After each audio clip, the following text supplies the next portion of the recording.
This is the Aula F75 Max Gasket keyboard, mechanical. It has this nice little screen up in there, up on the top right corner, that has a nice little GIF that you can screen, that you can put anything you want. It has this little knob, and it even clicks. You can change the volume from here. It has the time. You can change the effect and the color, so we can change it to red, yellow, orange, and all the other colors. It even has RGB, which is right here.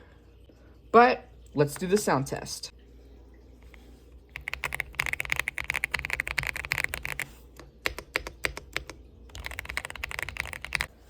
Not only that, but it does come with an app. You can change the color to orange, and even has this little knob to where you can change it to anything you want, as you can see. And it comes with this little key puller. You can pull the keys, as you can see, and then you can grab the other side to pull out the little switch.